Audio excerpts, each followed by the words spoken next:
good topic is algebra. Topic nzuri na rahisi sana. Algebra, what is algebra? Neno algebra. Algebra is the part or branch of mathematics. Part of mathematics in which letters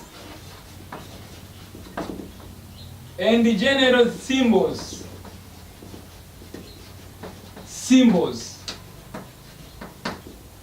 are used to represent numbers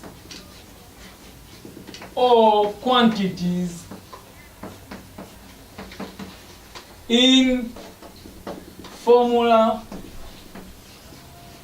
and equations. Algebra hii ni tawi la hesabu ambako tunatumia herufi au alama ambazo zinatambulika kuandika kwa ajili ya kuziandika sehemu ya namba fulani ingekaa. Badala ya kuandika 4 labda au 5 au nini, tunatumia zile herufi tulizo nazo, labda ni A, labda ni B, labda ni C, labda ni X, labda ni Y, kuonyesha sehemu ambayo namba fulani ingekaa. Katika sehemu fulani inawasilishwa na herufi labda X. To represent numbers and quantities, ku represent ile number au quantity, kipimo fulani ambacho unakipima, in formula and equation. Kwa hiyo tuna equation na formula. Tuna formula mbalimbali na equation ambazo tutaziangalia huko mbele. Letters and general symbols are used to represent numbers and quantities in equation or formula. When these letters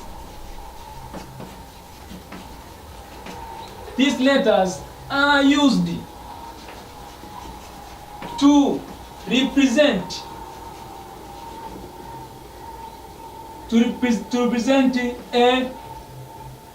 a set of number.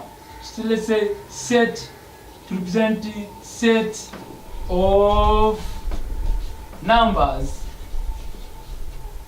To represent set of numbers in a given set, we say that this is called a variable. If these letters are used to represent a set, a particular number, a particular number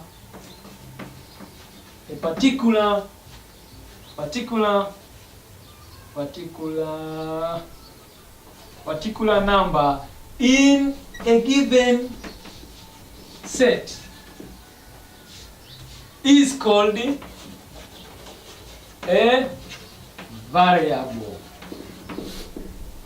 When these letters are used to represent a particular number in a given set is called a variable. A variable, mfano labda tunaweza tukawa na labda x equals to 3y, where y equals to 1, 2, 3 and so on. When these letters, example, y imetumika ku represent a particular number in a given set of numbers, this is called a variable. These are called a variable. Sasa constant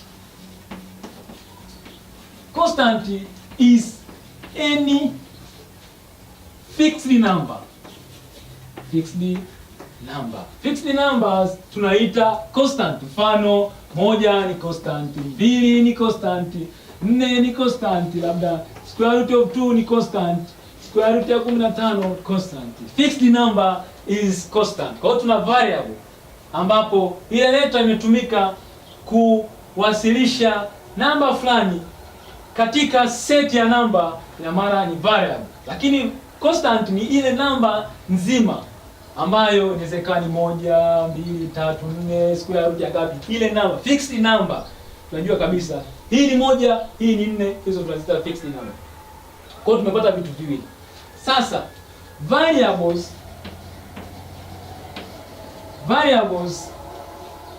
and constants are combined by general operations, of addition, subtraction,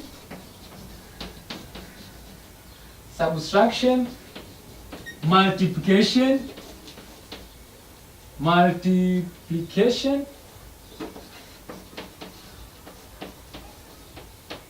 or division, to form what we call algebraic expressions. Variables ambayo tumesema when letters are used to present a particular number in a given set of numbers, tunasema zinaitwa variable. Yaani x ikisimama labda inasimama kuwasilisha namba fulani katika kundi la namba tulilopewa, inaitwa variable. Constant ni fixed number, moja ngapi mpaka na kuendelea. Fixed number kamili inaweza ikawa square root, inaweza ikawa namba 2, 3, 4 na kuendelea. Hizi zikiunganishwa kwa kutumia zile operations ambazo tunazo, kujumlisha, kutoa, kuzidisha, kugawanya, tunapata kitu kinachoitwa algebraic expressions. Mfano sasa, example of algebraic expressions are x minus 5, zikawa ni b plus 2 divided by maybe a minus 4. Hizo ni algebraic expression.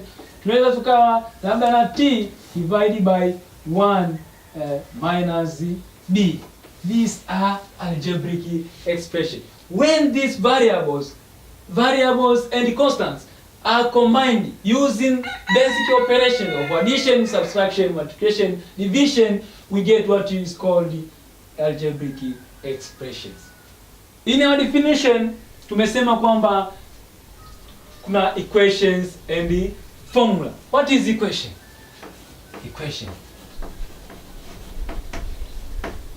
Equation is a statement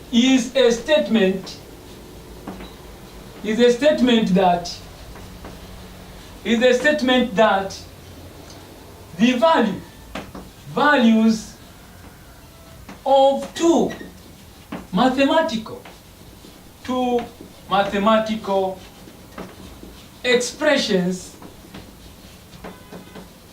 are equal.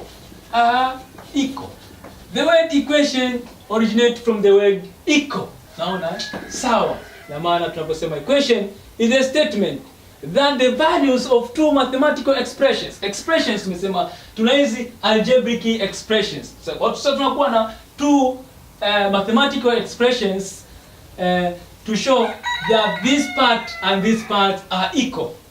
We usually use equal sign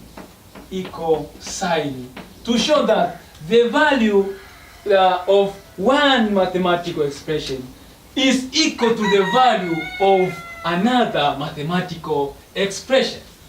We use equal. Example, when we write 3x equals to 15, this is the equation kwamba kwa kutumia equal sign tunaonyesha upande huu, this is the first mathematical expression equals to the second mathematical expression. Tukiandika x minus 2 equals to 4, this is the relationship whereby this mathematical expression equals to this mathematical expression. This is what we call equation in mathematics. Kwa hiyo tunakuja sasa, To solve the equation. To solve the equation, we mean to find the value of unknown in an equation.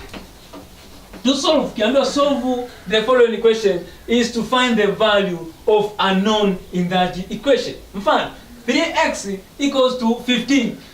The unknown in our equation is x. Kwa hiyo to find the value of this x ndio tunasema to solve the equation.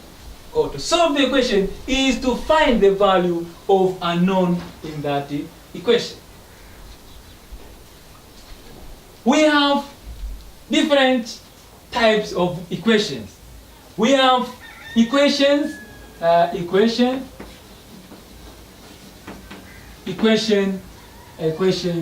with one unknown. Equation with one unknown. Example: x plus 2 equals to 8. X, maybe let's say y plus 7 equals to y minus 2. Only one unknown. Hapa tuna x tu, hapa tuna y peke yake. Kwa hiyo tuna one unknown. Equations with two unknown.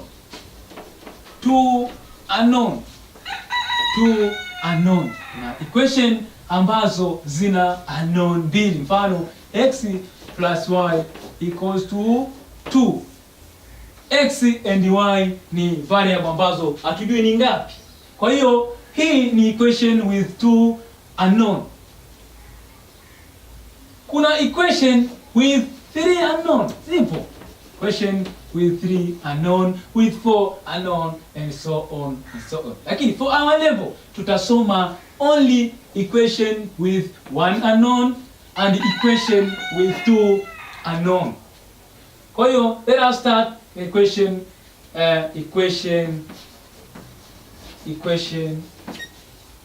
with 1 unknown. Tuanze na equations with one unknown. Sema equation with one unknown. Mifano mitano itatusaidia. Mfano wa kwanza hapo mpaka watano. Tuanze na moja moja. A. Solve 5x minus 11 sasa na 3x plus 9. Tunaleta zile variables zinazofanana pamoja na zile constant tunazipeleka pamoja. 5x toa 11 kuna 3x jumlisha 9.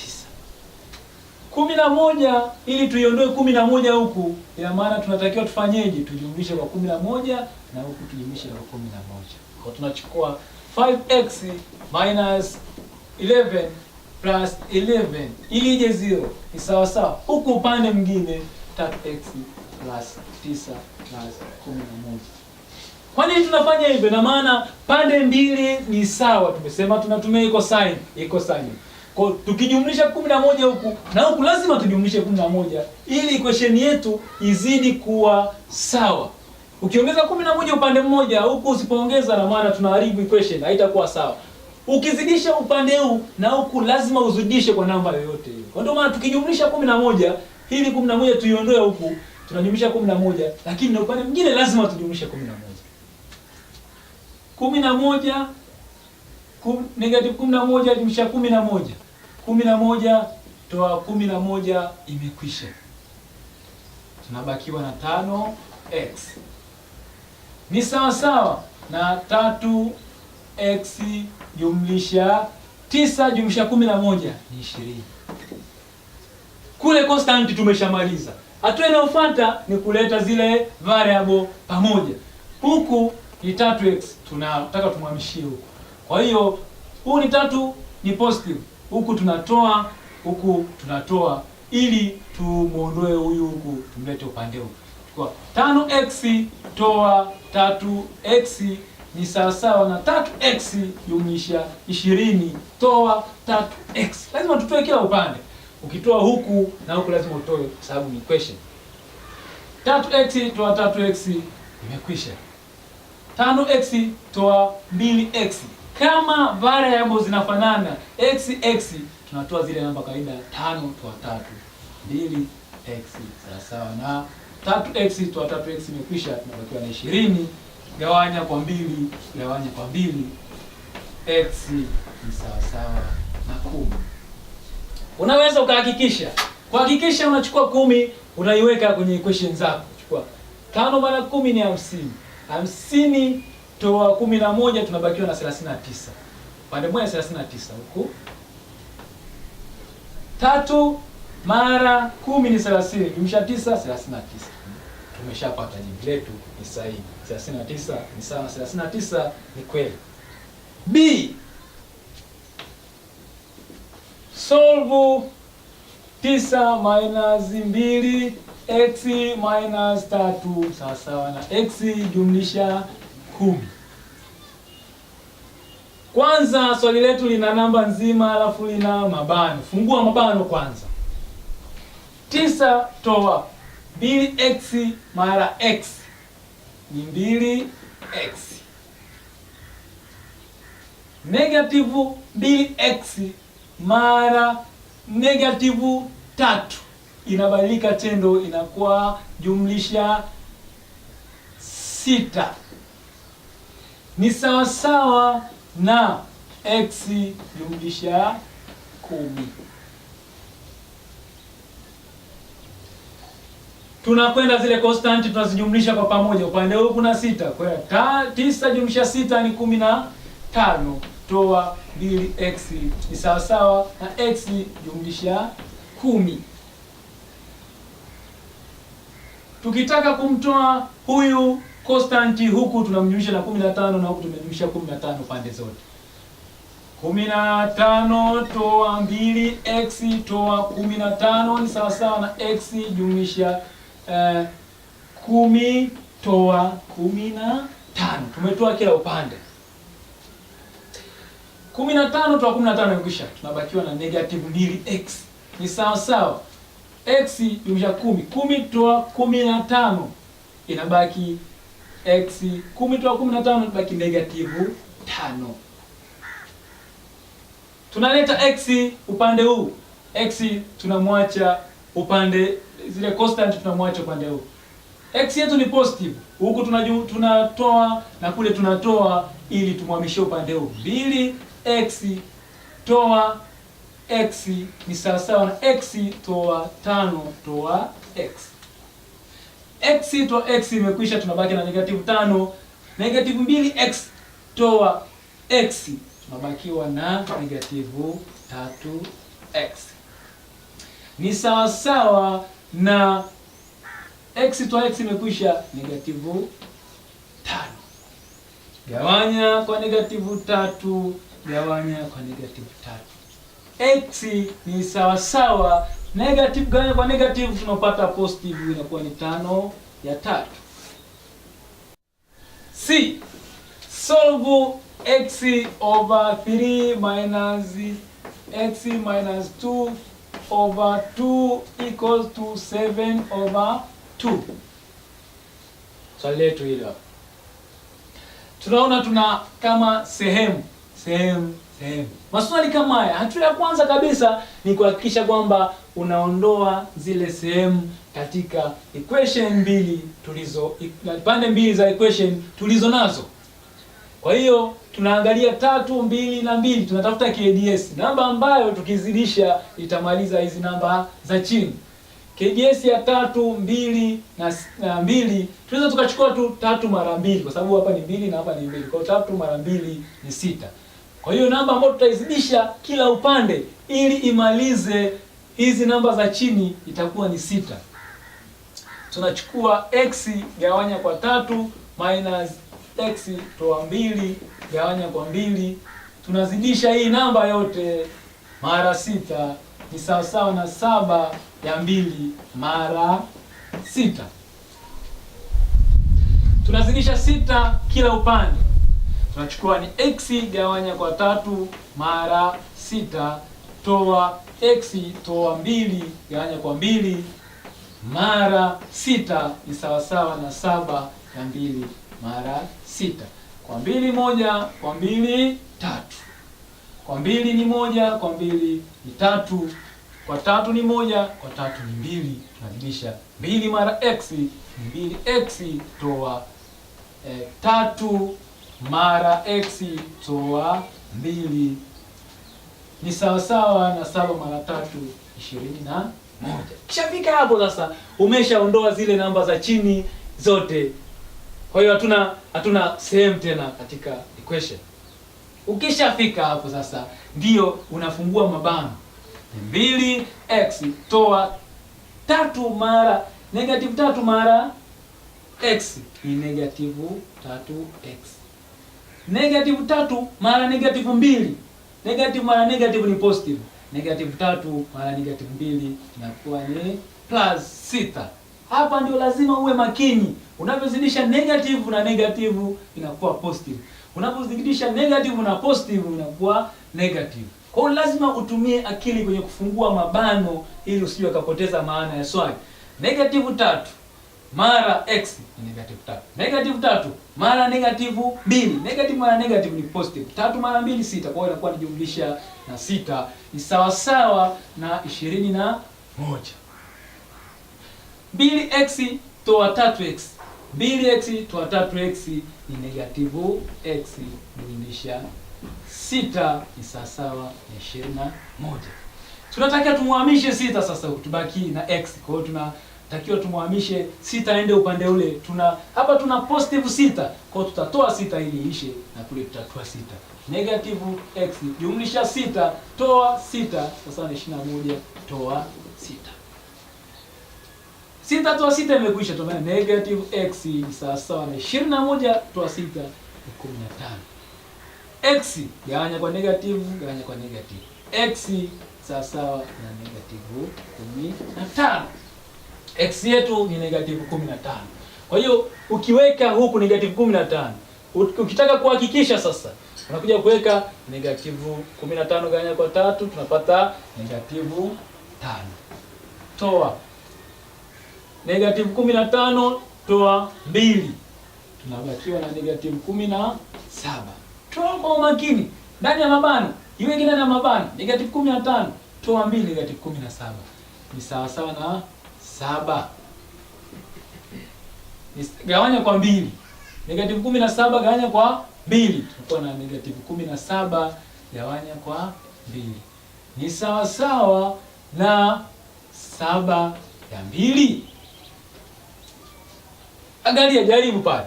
-5 toa negative maana negative inakuwa ni positive 17 ya 2 ni sawasawa na 7 ya 2.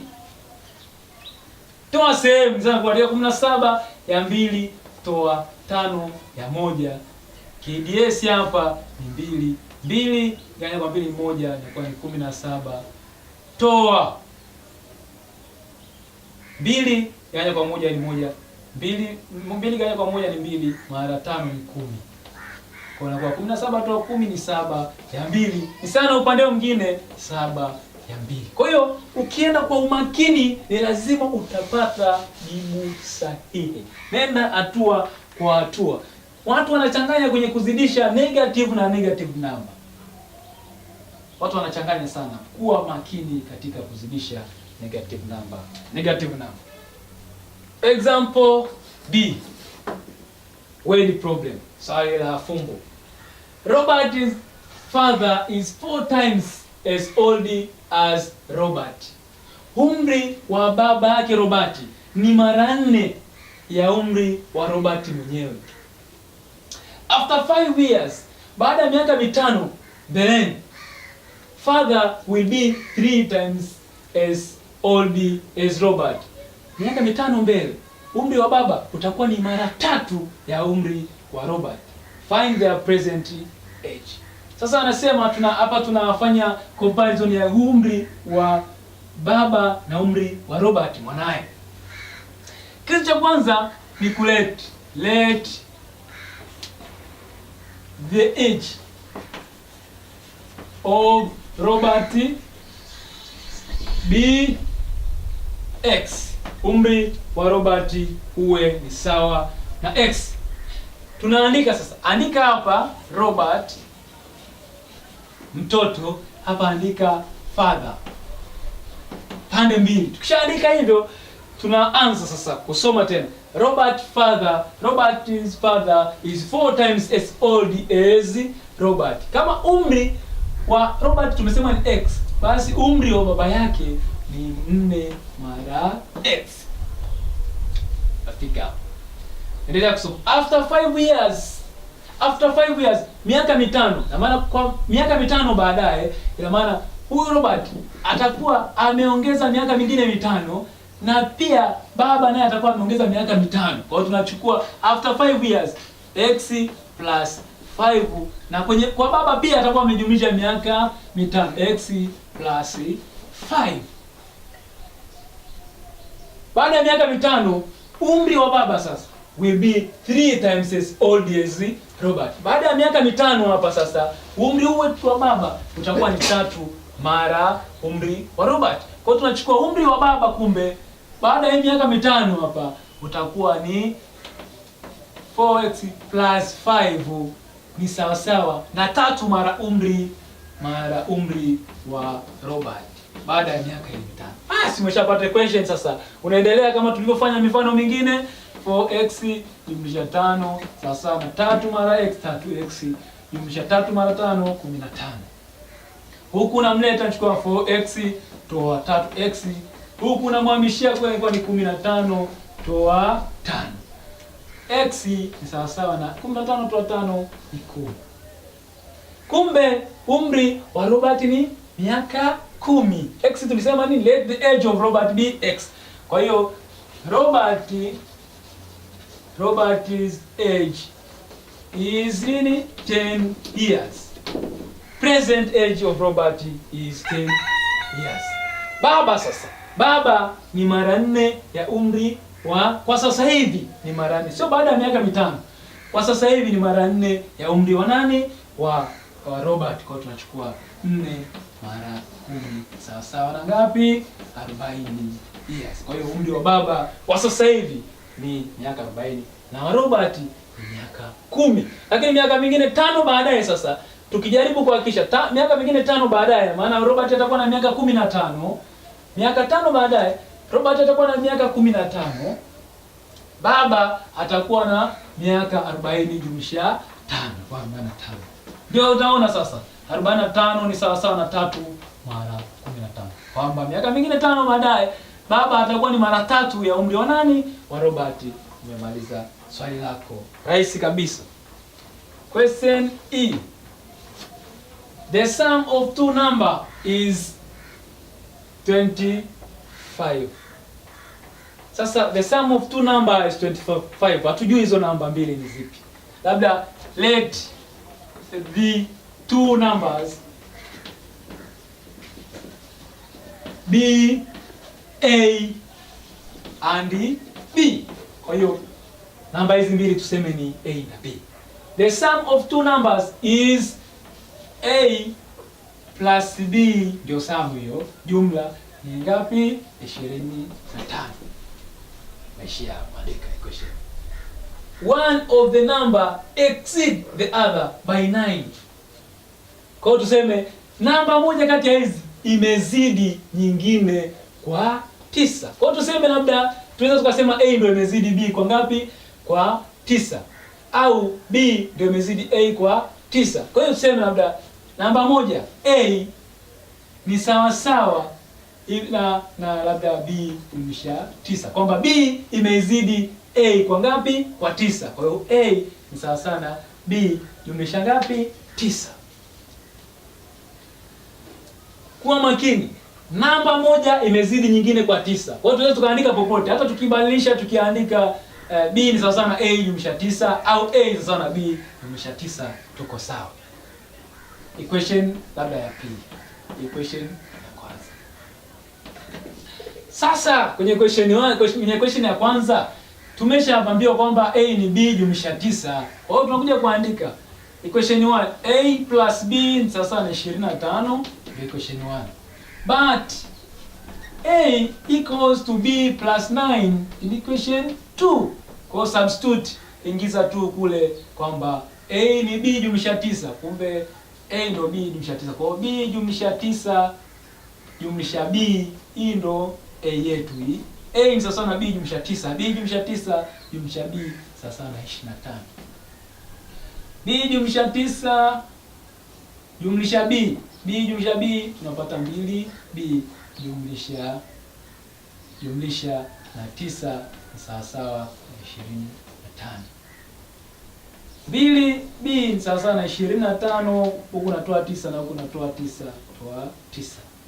2b ni sawa na 16. 15 toa 9 ni 6, hapa ibaki 1 toa 0, 16. Gawanya kwa 2. Kwa hiyo b ni sawa na 8. Kwa hiyo namba nyingine hiyo tunayoongelea ni 8. Another form of equation tunasema equations with two unknowns. Sisi tutadili na equations of equation with two unknowns. Lakini equations with two or more unknown, kuanzia unknown mbili tunaita kitu tunaita simultaneous equation. Simultaneous equations, these are equations involving two or more unknowns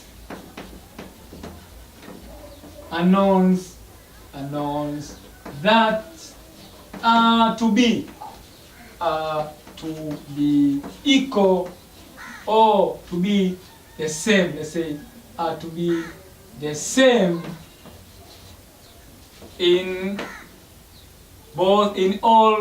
two or more, in those two or more equations. Simultaneous equations, tukishaanza equations ambazo zina unknowns mbili, ina maana hiyo tunaita ni simultaneous equation. Unknown 3 ni simultaneous equation. Unknowns 4 hizo ni simultaneous equation. Lakini kwa level yetu sisi tunadili tu na simultaneous equation with two unknowns. Equations with two unknowns. Equations with two unknowns ndizo tunazodili nazo. Katika equations ambazo zina unknowns mbili, mfano zakawa na x plus y sawa na 5, alafu na x minus y sawa na 2.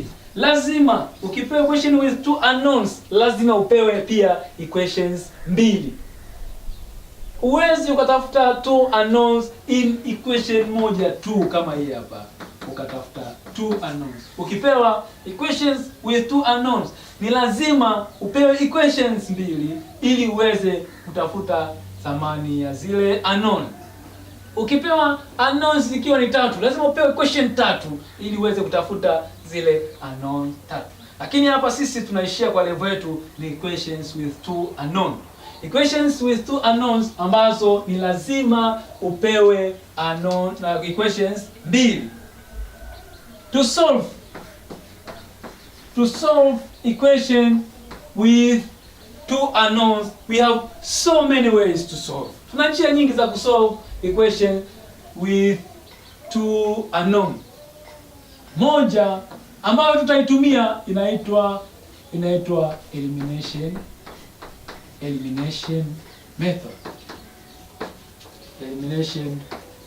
method.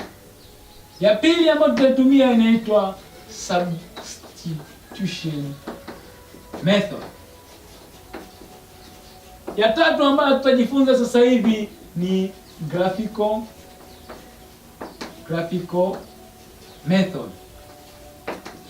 Iko nyingine ambazo utajifunza ambao ni matrix kwa kutumia determinant au kwa kutumia nini, utajifunza ukiwa form 4, lakini kwa sasa hivi tutajifunza hizi mbili, elimination method and substitution method.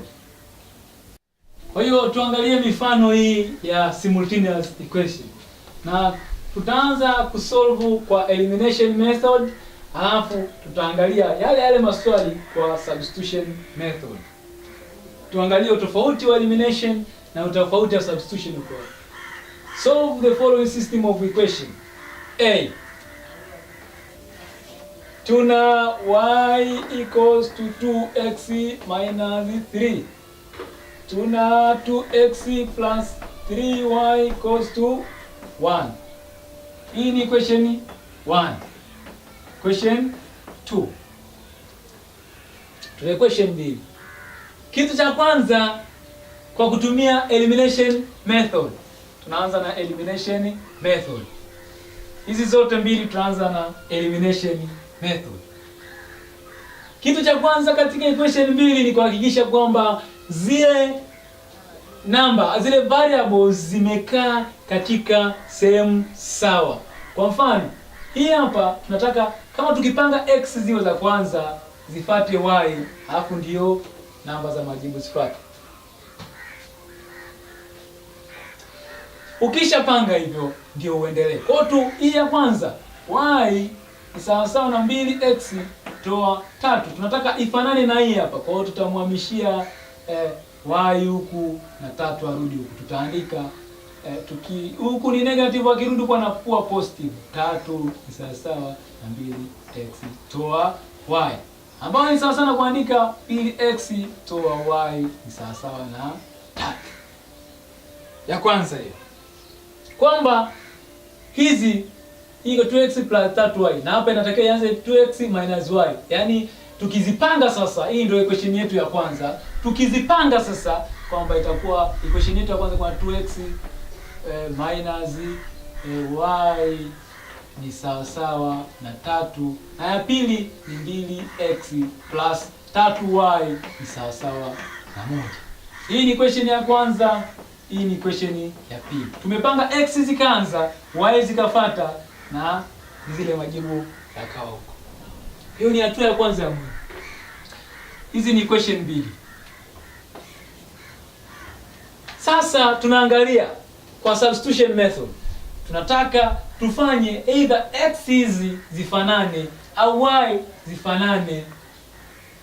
Lakini hapa kuna 2x na 2x.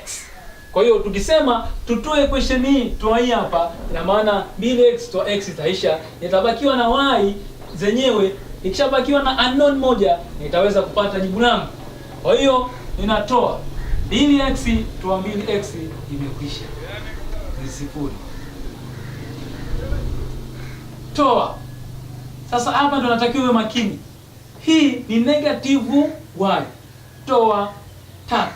Negative y toa 3. Kwa inakuwa ni negative y toa 3y. Ni afadhali uandike kabisa. Negative unaiandika kama ilivyo. Kama ni positive unaandika positive. Ni negative y toa ile inayofuata ni positive toa positive 3. Ni sawa na 3 toa 1. 3 toa 1 2. 0 toa negative y toa 3y, zile tunazijumlisha na kuwa ni negative 4y ni sawa na 2. Tunagawanya kwa negative 4, tunagawanya kwa negative 4, tunapata y ni sawa na negative 2 ya 4 kwa 2 1 kwa 2 2. Kwa hiyo y ni sawa na nusu. Tumeshapata y. Maana ya kueliminate ina maana unaiondoa moja moja. Unaanza kucancel x unatafuta y, au unaanza kucancel y unatafuta x. Unamuondoa mmoja wapo, eliminate. Muondoe mmoja wapo ili uweze kupata jibu la mwingine. Kwa hiyo tunarudi kwenye equations zetu zile mbili tulizozipata hapa. Hapa ni negative nusu. Tunarudi kwenye equations zetu zile hapa. 2x toa y ni sawa sawa na 3. Tunaandika tena 2x jumlisha 3y ni sawa sawa na 1. Hizi ndio equations zetu mbili tulizonazo. Sasa zile tulimuondoa x tukapata y. Sasa tunatafuta namna ya kumuondoa y tupate x. Tunaangalia ili kumuondoa y, ina maana hapa kuna 3 na hapa kuna y. Ina maana hapa kuna 1 kuna 3. Tunataka tufanye hapa zifanane. Equation tumesema ni statement of equality. Huku na huku. Kwa hiyo tukizidisha 3 na 3 huku, majibu bado equation yetu itazidi kubalance. Kwa hiyo tunaweza tukazidisha hapa kwa 3, hapa tukazidisha kwa 1 vile vile. Kwa hiyo hii inabaki kama ilivyo. Ili tukija tukitoa au tukijumlisha hapa hii inaisha, tunabakiwa na x, tunapata x. Kwa hiyo unachukua 3 mara 2 tuna 6x. Toa 3 mara y ni 3y. Ni sawa sawa na 3 mara 9. Zidisha pande zote. 3 mara 3 ni 9. Hapo nazidisha mara 1 na baki vile vile. Toa jumlisha 3y ni sawa sawa na 1. Sasa tunaangalia. Ili y hii cancel tunatakiwa tufanyeje? Tujumlishe au tutoe? Tunaangalia. Hapa kuna negative 3y, hapa kuna positive 3y. Tukisema tutoe, tunachukua negative 3y, toa 3y. Na maana badala ya kupungua au kuisha zitaongezeka, itakuwa negative 6y. Kwa hiyo kumbe tunatakiwa tujumlishe. Unachukua 6x jumlisha 2x tunabakiwa na 8x. Negative 3y jumlisha 3y. Ilikuwa na negative unadaiwa 3, unazo 3, unalipa, zinakwisha. Kwa hiyo inakuwa ni 0, hata jumlisha 0 hata toa 0.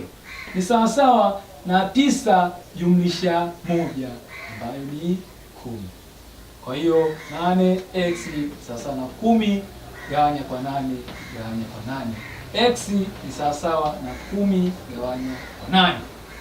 X ukirahisisha ni sawa sawa kwa 10 kwa 2 ni 5, kwa 2 ni 4, sana kuandika 5.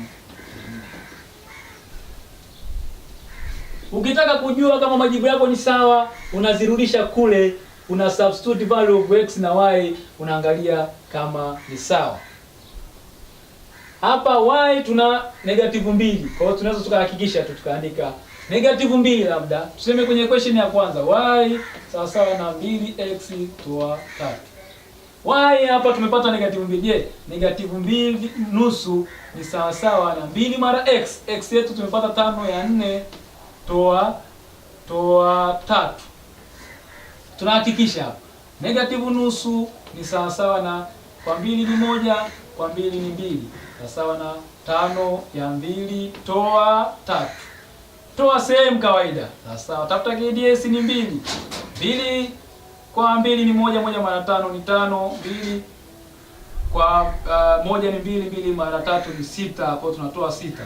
Kwa hiyo utakuta kwamba tunabaki negative nusu huku ni sawa sawa na 5 toa 6 ni negative 1. Hiyo hapo. Nusu, negative nusu sawa sawa na negative nusu. Umekwisha kuhakikisha tayari kama majibu yako ni sahihi.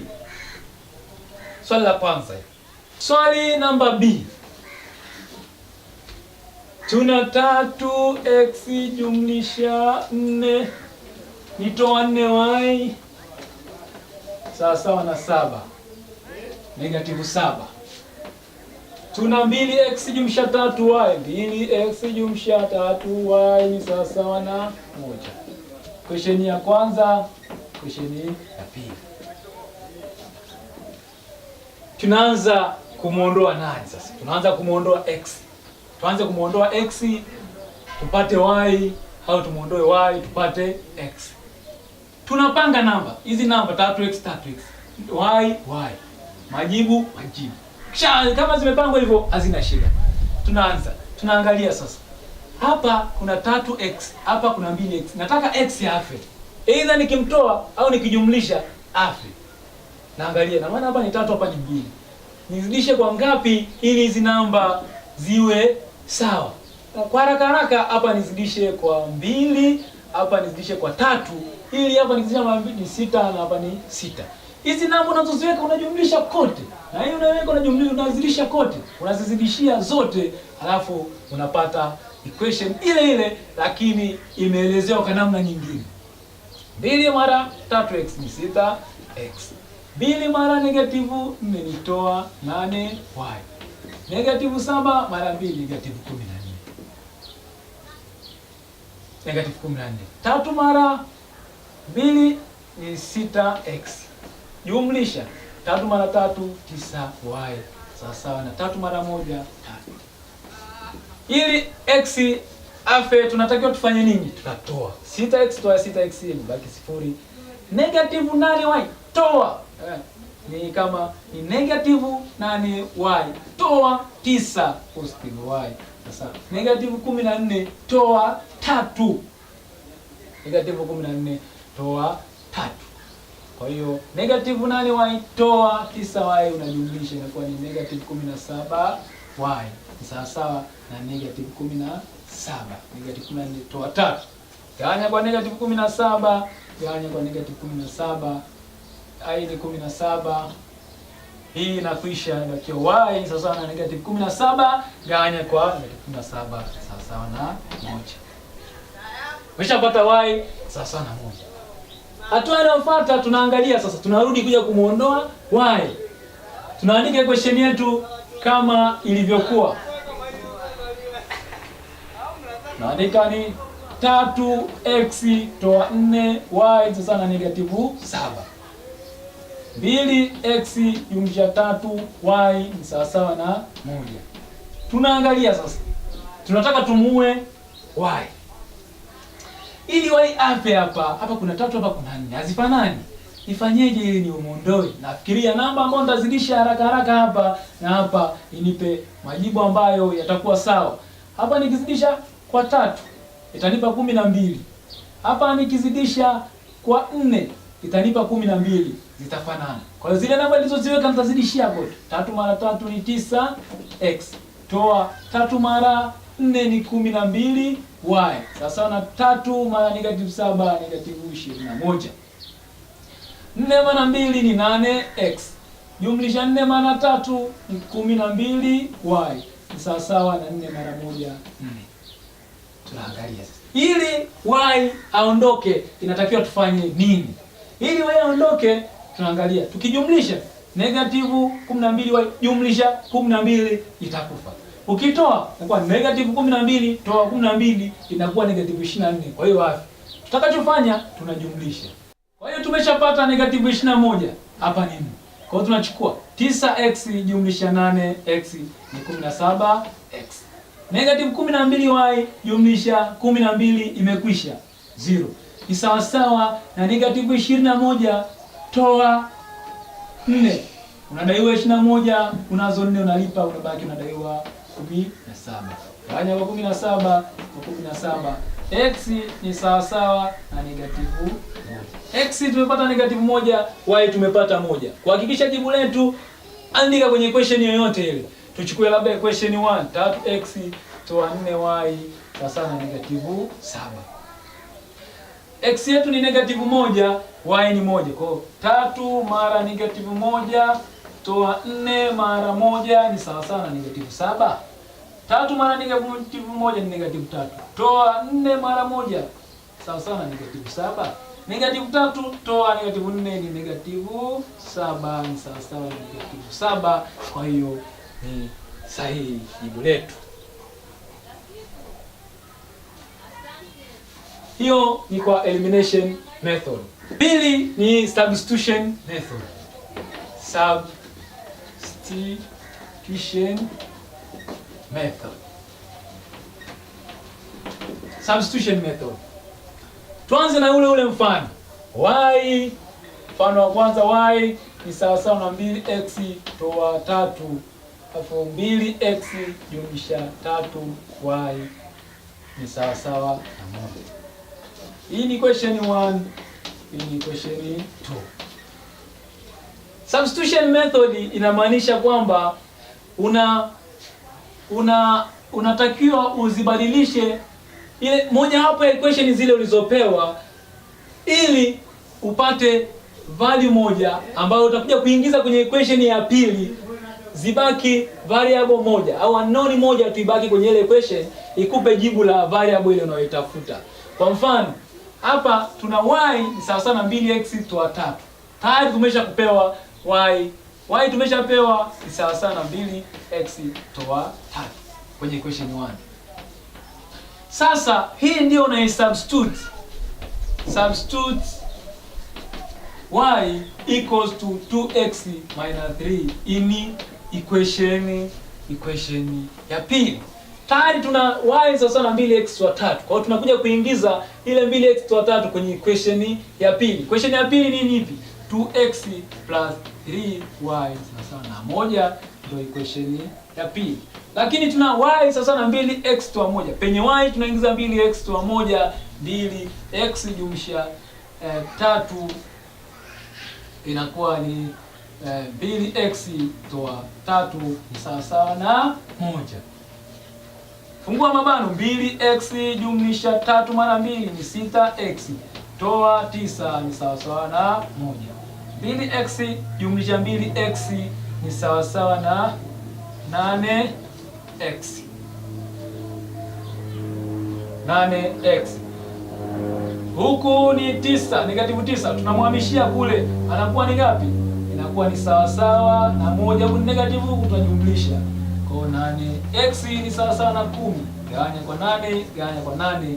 X ni sawa sawa na kwa 2 ni 5, kwa 2 ni 4. Kwa hiyo x ni sawa sawa na 5 ya 4. Kwa substitution method. X ni sawa sawa na 5 ya 4. Tunakuja tunatafuta y kwa substitution method. Sasa umeshapata tayari x ni sawa sawa na 5 ya 4. Kwa hiyo y tulishasema y tumepewa y kwenye equation 1 tumepewa ni sawa sawa na 2x toa ngapi? 3 kwenye equation 1. Kwa hiyo tuna substitute x kama 5 ya 4. Kwa hiyo y ni sawa sawa na 2, x yetu tumeshaipata ni 5 ya 4 toa 3. Y ni sawa sawa na 2 ni kama kuandika 10 ya 4 toa 3. Sehemu kutoa sehemu ni sawa sawa kuandika chini ya 1. Kwa hiyo y sawa sawa na KDS ni 4. 4 gawanya kwa 4 ni 1 ni 10 toa 4 gawanya kwa 1 ni 4, 4 mara 3 12.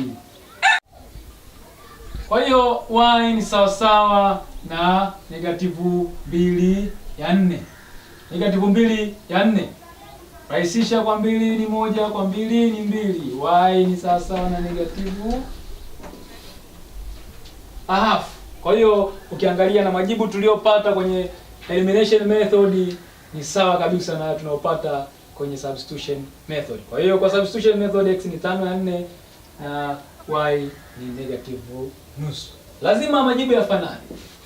Mfano B. Tuwe makini, tufuatilie kwa makini mfano wa pili. 3x minus 4y equals to negative 7. Question 1. 2x plus 3y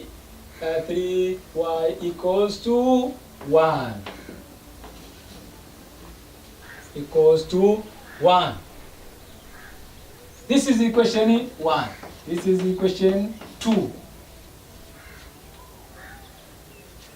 By substitution method. Substitution tunaweza tukachukua equation yoyote. Pale ile tulioangalia mfano wa kwanza tayari kwa tumeshapewa y ni sawa sawa na fulani fulani 2x toa 3. Ndio maana tulisubstitute moja kwa moja. Kwa hiyo hapa tunaweza tukaamua tuchukue equation yoyote, ya kwanza au ya pili. Nachagua equation ya pili, labda take equation 2. Equation 2 inasemaje? 2x plus 3y sawa sawa na 1. Equation 2. Katika equation ya pili unaweza kaamua make either x the subject of the formula. Labda unasema yani unaibadilisha equation mpaka ilete labda x ni sawa sawa na namba fulani. Au ukaamua badilisha y iwe ni sawa sawa na namba fulani. Hapa naweza nikaamua nibadilishe x. 2x nikitaka kumhamisha 3y hapa najumlisha 3 natoa 3y na huku natoa 3y. jumlisha 3y toa 3y. Jambo hilo hilo nalirudia upande wa mwingine wa equation yetu, 1 toa 3y ili kubalance equation. 3y na 3y zinaisha. 2x ni sawa sana 1 minus 3y. Gawanya kwa 2, gawanya kwa 2. Kwa hiyo x yetu ni sawa sana 1 toa 3y gawanya kwa 2. Tunapata equation nyingine ya 3. Hii tulichukua equation ya pili. Kwa hiyo jibu tutakalolipata hatuwezi tukasubstitute kwenye ile equation ya pili tuliyochukua. Tuna substitute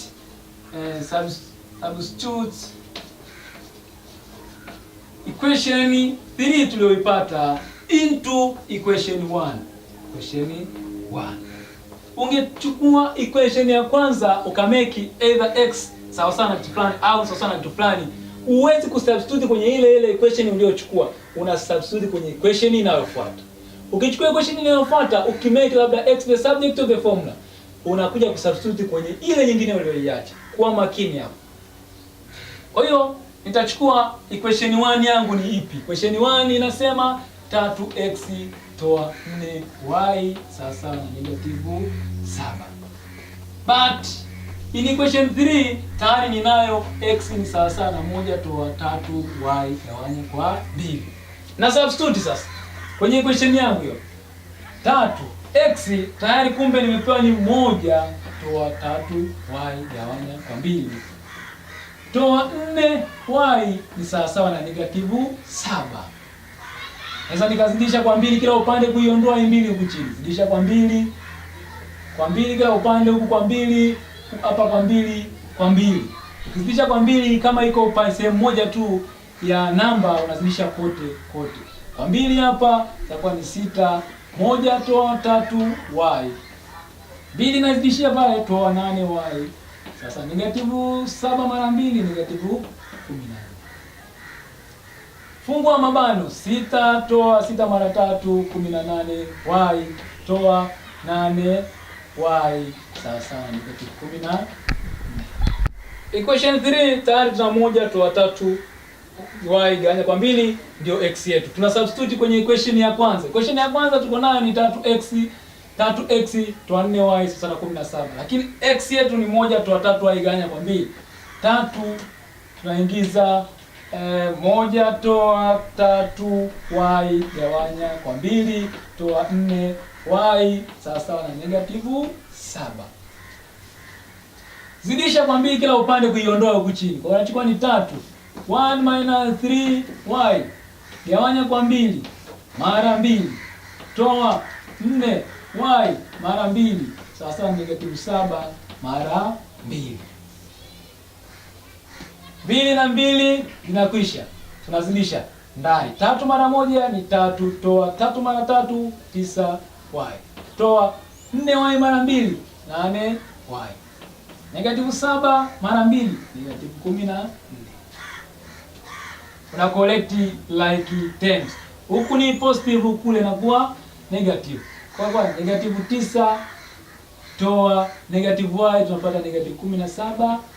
Negative 9y toa y sawa sawa na negative 14.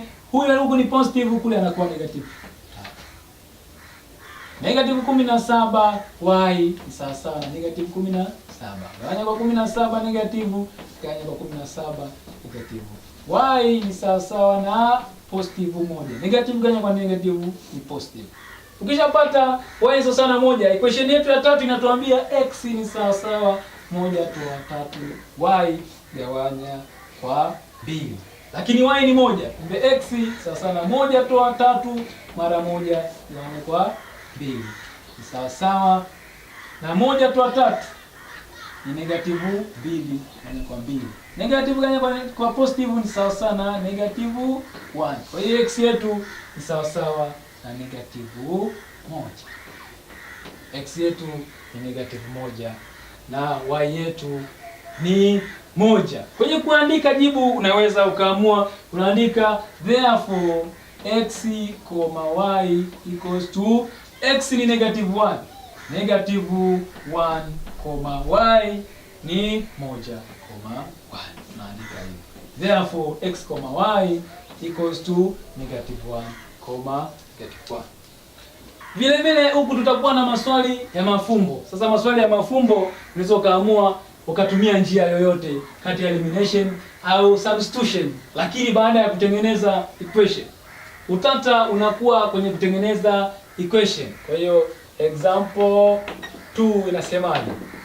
Example 2 inasema the sum of the digits of a 2-digit number is 8. Kwenye topic ya kwanza kule tulikuwa tunasema katika base 10 numeration tuna digiti 10 ambazo zinaanzia 0, 1, 2, 3 mpaka 9. Hizo ni digiti.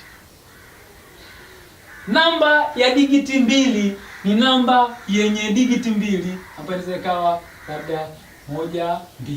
Digiti ya kwanza, digiti ya pili. 10 ni digiti ya kwanza, digiti ya pili.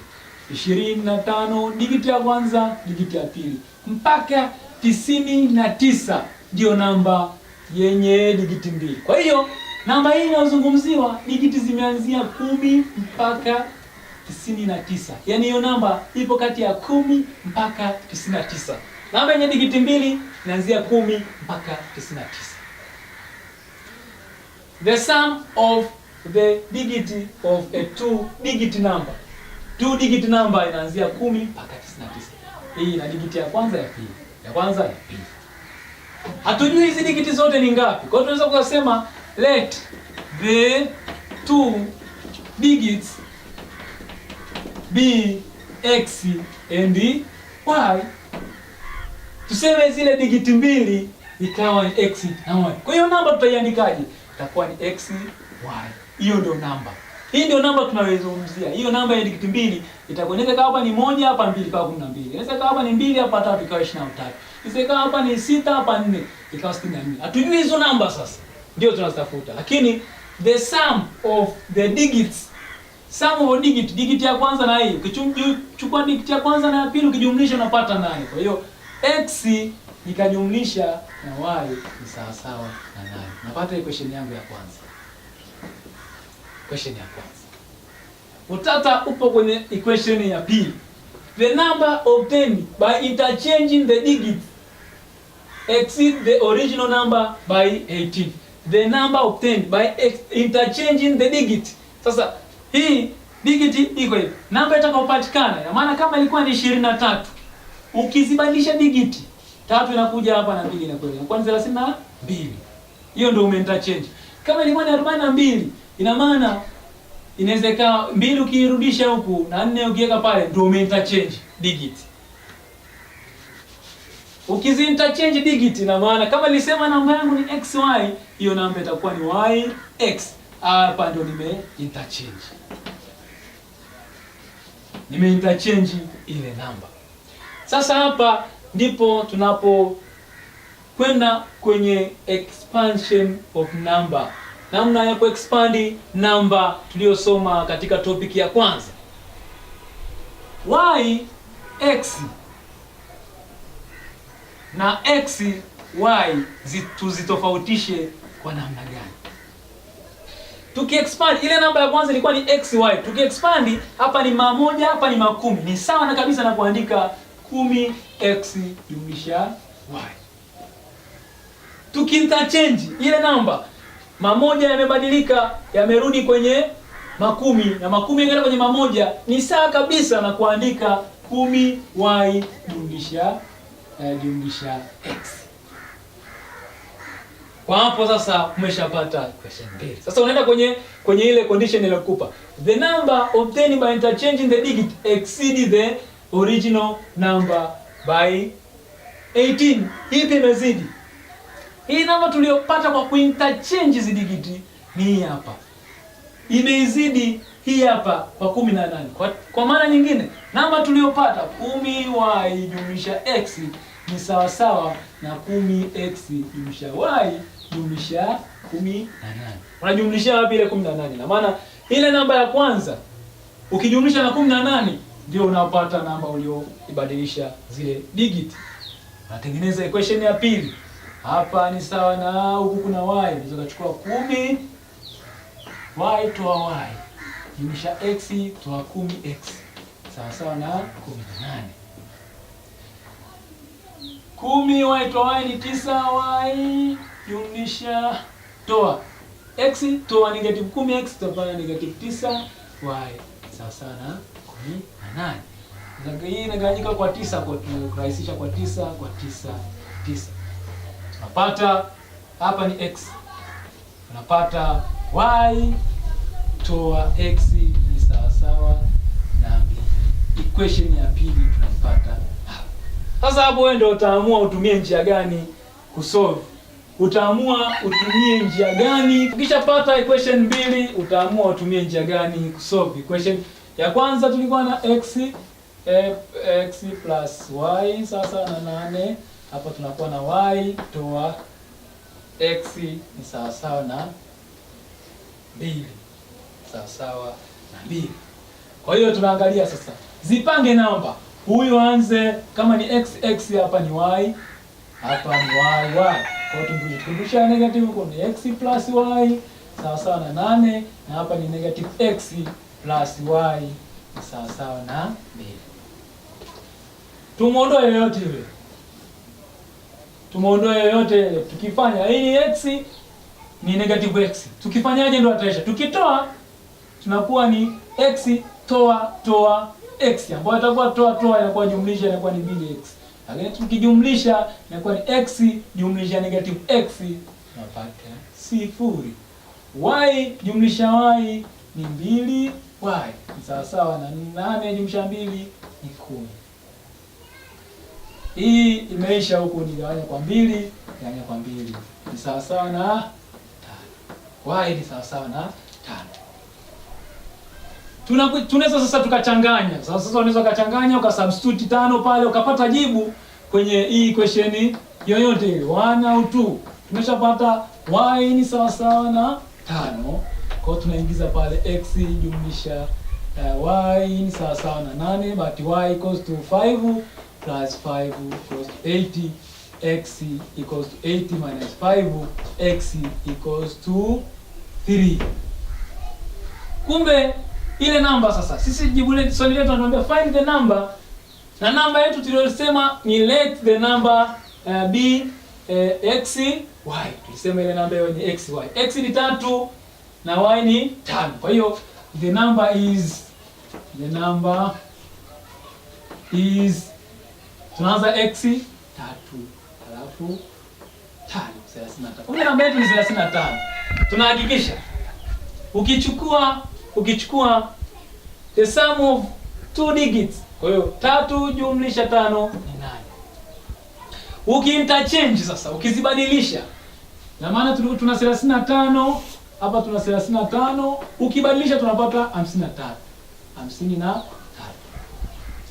Namba tunayoipata kwa kubadilisha imezidi hii kwa ngapi? Tumeambiwa kwa 18. Chukua 53 toa 35. 13 toa 5 8. 4 toa 3 1. Kwa hiyo majibu yetu yako sawa. Tuangalie mifano mingine ya maswali ya simultaneous equation ambayo umepewa in terms of nini? Fraction. Maswali kama haya, yani kwa urahisi kabisa, huwa tunafanya hivi. Tunaleti 1 over x ni sawa na herufi nyingine. Alafu 1 over y iwe ni herufi nyingine labda b. Kwa hiyo 1 over x ni a plus 1 over y b ni sawa na 4. 1 over x ni a plus 3, hii ni sawa na kuandika 3 mara 1 ya nini? Ya y. Kwa hiyo ni 3b ni sawa na ngapi? 6. Then solve kwa kutumia elimination method au substitution method. A hapa unaweza kutoa. A toa a imekwisha. B toa 3b. Inabaki negative 2b. Ni sawa na 4 toa 6 negative 2. Kwa hiyo tunagawanya kwa negative 2, gawanya kwa negative 2. B ni sawa na negative na negative positive 1.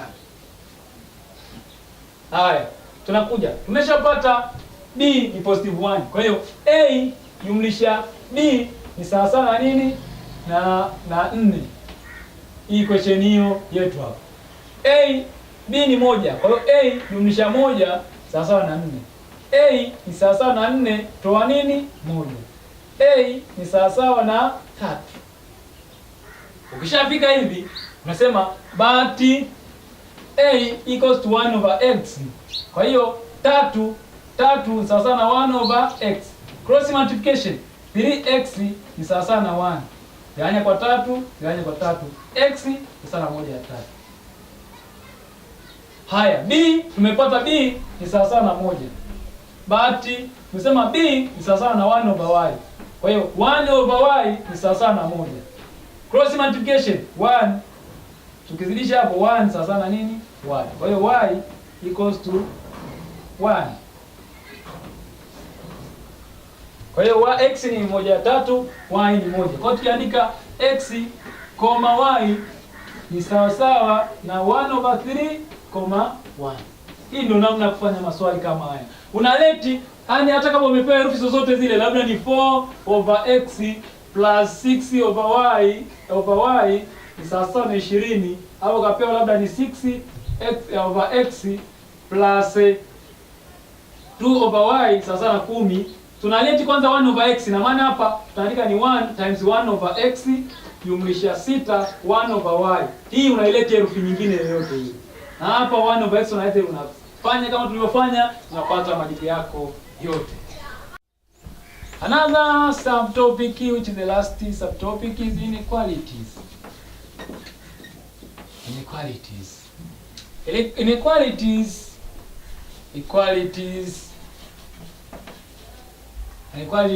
is a statement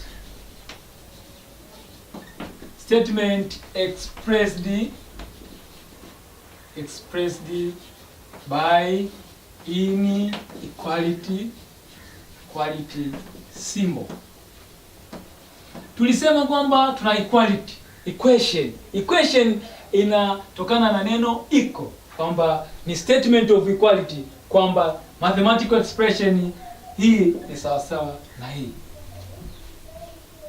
Tukiondoa iko sign, tunaweka kitu kinachoitwa inequality symbol.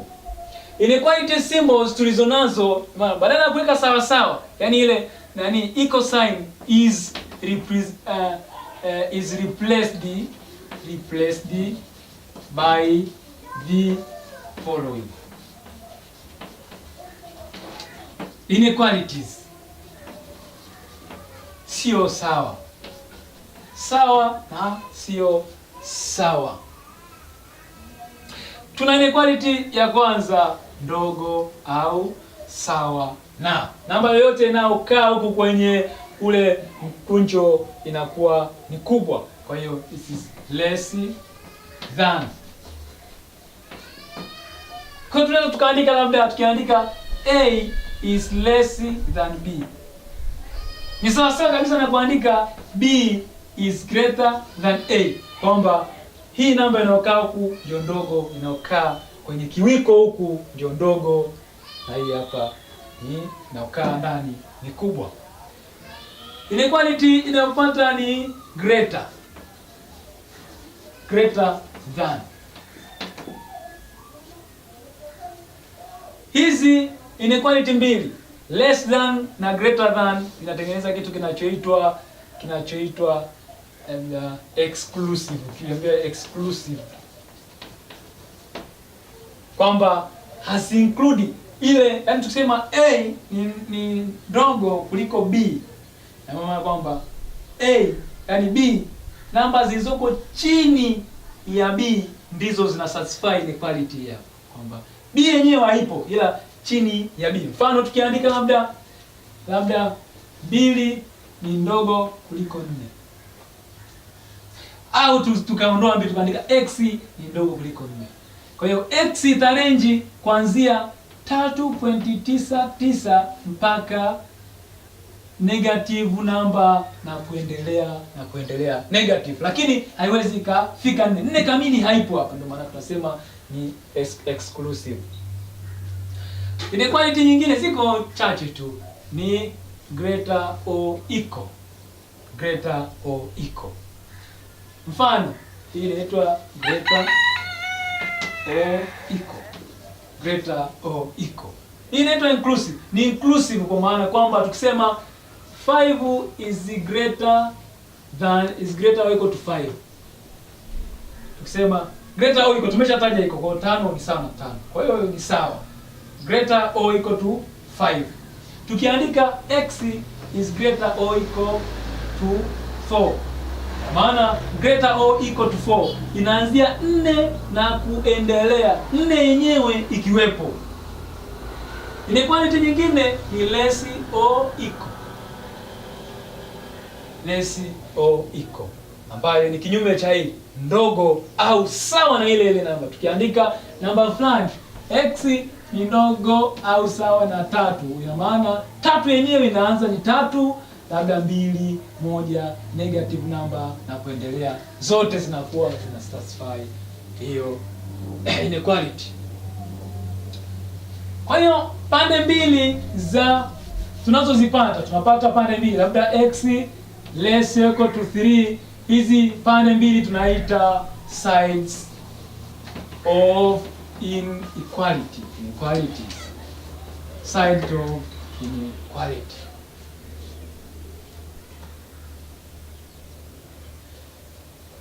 Hizi kwa jina lingine greater or equal au less, greater than au less than, tunaziita ni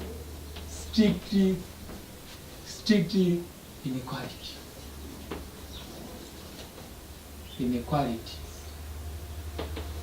au ndo tunasema ni exclusive. Una exclude ile namba inayotajwa katika ile inequality. Greater or equal ni less or equal, greater or equal is tunaita non-strict inequalities. Non-strict inequalities. Saini nyingine ambayo tuko nayo ni unaandika sawa sawa, unakata unasema is not equal to. Is not equal to. Mfano 2 is not equal to 3. 5 is not equal to 6. Yani 5 sio sawa na 6, 2 sio sawa na 3 na kuendelea na kuendelea. Sasa tuangalie mifano ya inequalities na jinsi ya kufanya maswali ya inequalities. Kabla hatujafanya maswali, tuangalie kitu kinaitwa absolute value of a real number kwanza. Absolute value. Absolute value tunaweza tukasema is the magnitude of a number without regard to its sign. Yani ni magnitude of a number. Magnitude is a relative size of something. Kama ni urefu, ina maana relative size yake, yani urefu wa kitu fulani, ndicho tunachosema magnitude. Without regard to sign, bila kujali alama kama ni negative au ni positive au ni vipi. Kwa sababu kwenye number line tunakuaga na tuangalie, labda tuna number line una positive and negative numbers 1, 2, 3. Hapa tuna negative 1, negative 2, negative 3. Tuchukue mifano miwili tu.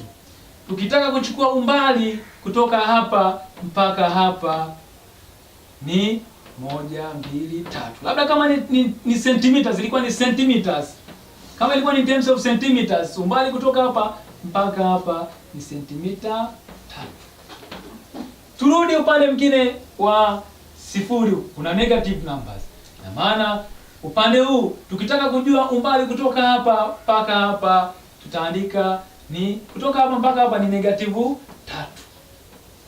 Sasa hatuwezi tukaandika umbali wa negative, wala umbali hauna positive, hauna negative. Kwa hiyo tunasema kutoka hapa mpaka hapa ni 3 cm, kutoka hapa mpaka hapa ni 3 cm, bila kujali sign. Huku tu ni kwamba ni mpangilio wa namba.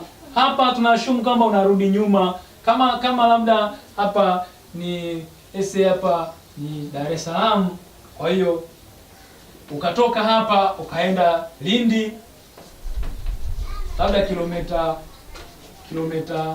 10 ukatoka, au mtu mwingine akatoka hapa kwenda hapo Morogoro au kwenda Kibaha Pwani, na maana akatembea kilomita labda 12. Haijalishi kwamba huyu amekwenda direction gani, zote ni umbali. Kwa hiyo absolute value tunaiandika vipi? Tukitaka kuangalia labda distance kutoka hapa mpaka hapa, tungeandika ni sentimita 3. Kutoka hapo mpaka hapo tutaandika 3 sentimita. Sasa absolute value tunaiandika hivi kwamba labda ni tunaweza tukaandika labda ni 3, tukaweka alama hiyo hapo. Hii inaonyesha absolute kwamba hapa umbali huu unaweza kawa ni positive direction au negative direction. Ukikutana na alama kama hii, ina maana kama ni kusolve equation, ina maana kitu cha kwanza unaanza kufungua kwa kuweka positive au negative, kwa kuzidisha ile iliyoko ndani kwa positive au negative, halafu ufungue. Ufanye maswali uone namna utakavyokuwa. Example, solve the following inequalities. A tuna 4x plus 2 less than 10. 4x plus 2 less than 10. Kama kawaida unahamisha namba nzima kama ulivyokuwa unafanya kwenye equation kwenda kule, na hizi nyingine zinabaki upande huu. Kwa hiyo 4x plus 2 minus 2 less than 10 minus 2, tumehamisha 2 kule. Kwa 4x 2 minus 2 imekwisha, less than 10 minus 2 8. Gawanya kwa 4, gawanya kwa 4. X is less than 8 divided by 4 ni 2. Very simple. B,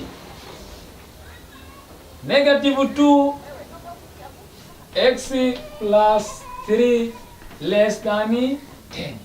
Kwanza kabisa fungua mabano. Negative 2 times x, negative 2x.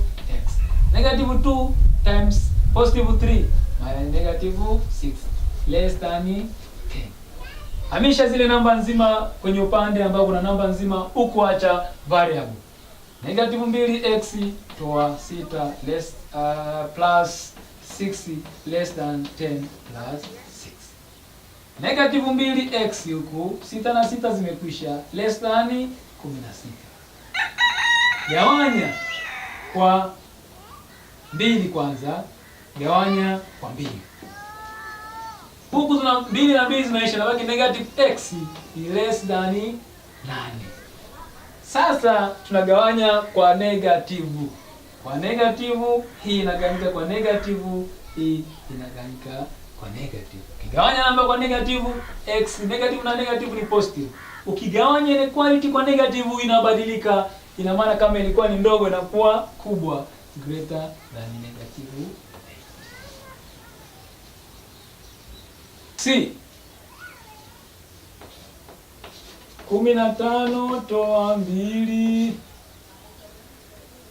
x plus 3 less than negative 7. Hatua ya kwanza fungua mabano. 15 toa 2x mara x, 2 mara x ni 2x, 2 negative 2 mara 3 negative 6 ndogo kuliko negative 7. 15 toa 6, 15 toa 6, 15 toa 6 inawakiwa na 9 toa 2x ndogo kuliko negative 7. Ameshia namba nzima kule, tunabakiwa na 2x. 2x huku ni positive, ukienda kule negative 7 toa 9. Negative 2x ndogo kuliko negative 16. Negative 2 mara x ni ndogo kuliko negative 16. Gawanya kwa negative 2, hapo unagawanya kwa negative na kwa negative 2. Hii na imekwisha. X inabadilisha ile equality symbol, inakuwa greater. 16 gawanya kwa 2 8 positive. Kama ilikuwa ni kubwa inabadilika inakuwa ndogo. Kama ilikuwa ni ndogo inabadilika inakuwa kubwa. Kwa x itakuwa ni greater than 8.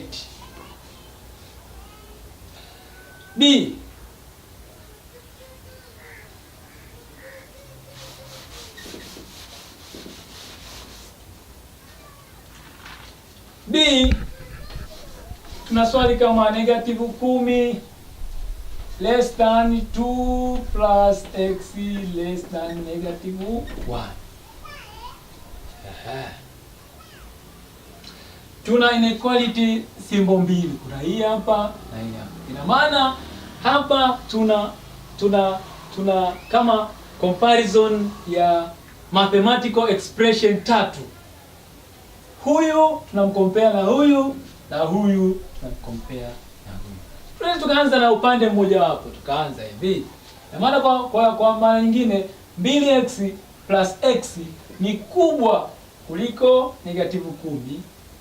Hapo hapo 2x jumlisha x ni ndogo kuliko -1. Anza na upande mmoja, labda chukua -10 ndogo kuliko 2 jumlisha x. Hii tuwekee mabano 2 jumlisha x. Nenda nayo mpaka mwisho. Tunaweza tukabadilisha namba nzima ikaja huku -10, huku ni positive inakuwa negative. Less than x positive. -10 toa 2, -12 less than x. Au kwa maana nyingine x tunaweza kubadilisha katika x is greater than -12. Bado ni hiki kwa sababu bado x yupo ndani ya ile. Tunakwenda upande wa pili, rudi upande wa kwanza. Upande wa pili tunachukua tena 2 jumlisha x ni ndogo kuliko -1. Unabadilisha zile namba nzima zinaenda kule, huko nabaki x plus 2 minus 2 less than -1 minus 2. X less than -3. Kwa kumbe x yetu tunapata ni less than -3, lakini x ni kubwa kuliko 12. Tunaiandikaje? Hii ni equation yetu ya pili. Tunaweka x katikati, tunaiandika x. Tukiandika namba tunaandika mbele huku itakuwa ndio kubwa. X ni ndogo kuliko -3, lakini x ni kubwa. Hii itakaokaa hapa ni kubwa kuliko -12. E 2 absolute value is 3x plus 1 less than 6. Hapa tuna absolute value ambayo tumesema kwamba, na maana tukikutana na absolute value, kitu cha kwanza tunachotakiwa kufikiria ni kwamba hapa tunaweza tukafungua kwa positive and negative. Kwa hiyo namba yote iliyoko ndani hapa inaweza ikawa ni negative au positive. Kwa hiyo kufungua haya mabano, kufungua absolute value, either tunaanza moja, tunaanza kwa kufungua kwa positive. Fungua kwa positive 2, weka mabano ya kawaida 3x jumlisha 1 less than 6. Fungua mabano kawaida ni 6x jumlisha 2 less than 36. Toa kule 6x jumlisha 2 toa 2 ndogo ya 36 toa 2. 6x ndogo kuliko 34. Gawanya kwa 6, gawanya kwa 6. X ni ndogo kuliko 34, gawanya kwa 6. Moja. Hiyo ni ya kwanza tumeanza nayo. 2, unafungua tena yale mabano kwa negative. Tunaandika -2, tunaweka mabano 3x jumlisha 1 ndogo kuliko 36. Tunakuja -2 mara 3x -6x. -2 mara 1 -2 ndogo kuliko 36. Toa upande ule pale -6x less than 36 huku tunajumlisha 2. 6x ni ndogo kuliko 38. 6x negative 6x ndogo kuliko 38.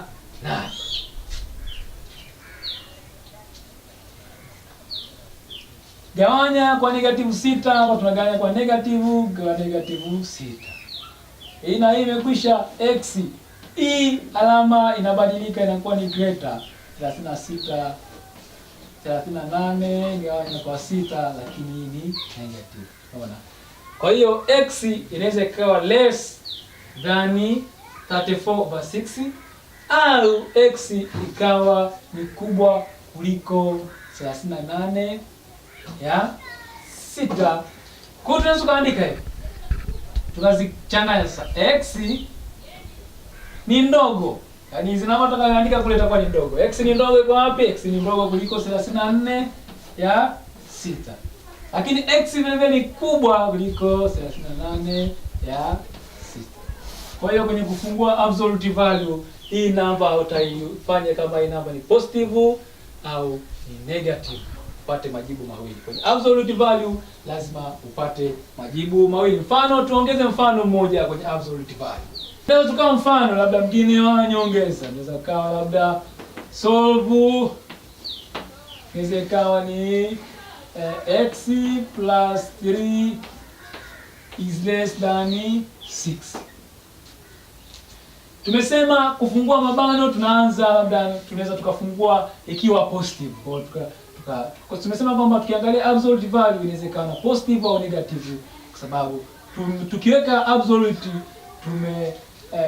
hatukuangalia kama ipo upande wa negative au upande wa positive. Kwa hiyo tunafungua mabano, weka mabano kawaida, weka positive kwa x jumlisha 3 ni ndogo kuliko 6. X jumlisha 3 toa 3 ndogo kuliko 6, toa 3.